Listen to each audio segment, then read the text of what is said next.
Hey! I know I've done several horror movie reviews recently, and that's not because of the season, but more just because we happen to have watched a lot of tense movies lately. But if you're not really keen on that kind of thing, don't worry, the Weaselberry lineup for November is much tamer, and that's good for me too, because I am running out of ways to say, this movie was tense and scary. Today's video is a little different. My mom and I recently did a Babysitter's Nightmare double feature with the original 1979 version of When a Stranger Calls and its 2006 remake. And I thought I'd do a little comparison review.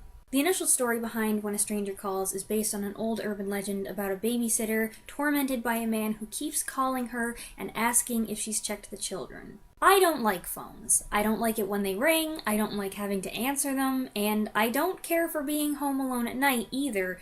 So this storyline kind of freaks me out. I don't like babysitting either. So I'll start with the 1979 version. What people remember most about this movie is the part with the babysitter and the phone calls and the big plot twist.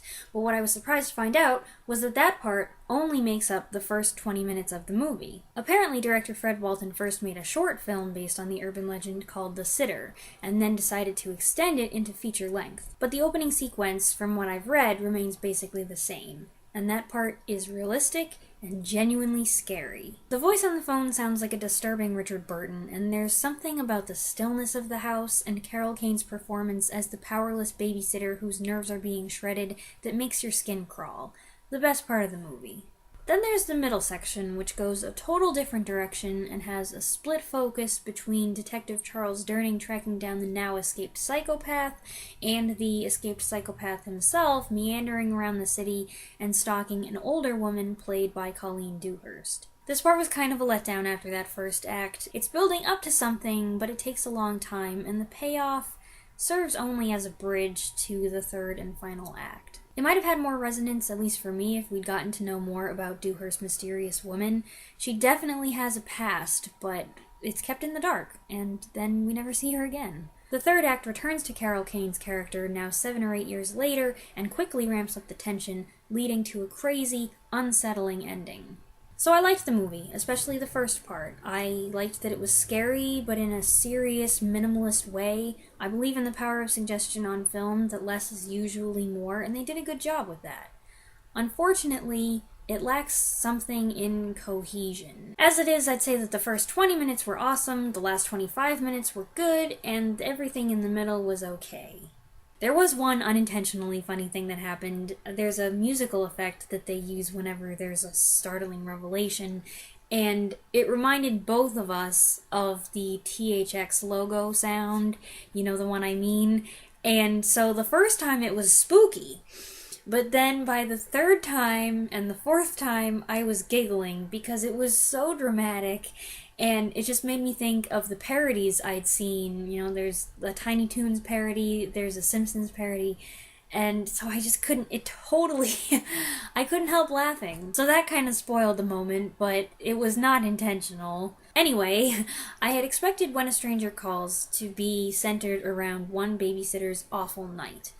I didn't get that with the 1979 version, but with the 2006 remake, I did. But the way it turned out, maybe that wasn't what I wanted after all. Because to make it a feature-length film, and it's still only 87 minutes, you have to add things. And what they added was bleh.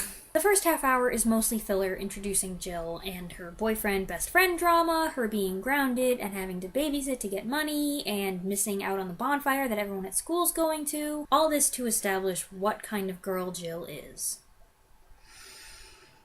The other version established what kind of girl Jill was in 2 minutes worth of acting and context clues. I don't need much more than that. So the main stuff they added was teenager drama, and by now you have a pretty good idea how I feel about that, and they also added jump scares. Lots of long build-up that turns out to be nothing. Do it once and it's okay, do it over and over again and it's annoying. However, around the 40-minute mark, so halfway, things get better, and if the movie was just what happens from that point on, I'd be fine. I like the second half. I'd seen some of it before, and I think it's quite tense. Camilla Bell's Jill is vulnerable but not stupid. She defends herself and the kids admirably, keeping her head even when she's terrified, and we even see her do some hand-to-hand combat, which is different. They really amped up the house she's babysitting in, too. What's up with this place? It's like a creepy, high-tech palace with gadgets and energy saver motion sensor lights and a guest house and an arboretum, I don't know what it's called. We're not rich. We never had anything like that. It's got birds and trees and a koi pond smack in the middle of the house. Who lives in a place like this? This property sits isolated in the woods by a lake, and if it's not your house and you don't know your way around, it's intimidating, and it's not a good place to be if there's someone chasing after you. Ergo, it's a good set for a horror movie. Lots of diverse spaces to work with. I think something happens in every single room in the house. There are also more people in this version and more killing. There's one other thing that bothered me about this one, and that is that the second scene features a detective a lot like the Charles Durning character in the 79 version. So I figured he was going to play a similar role here. But you never see him again. What was the point of establishing that character for one scene?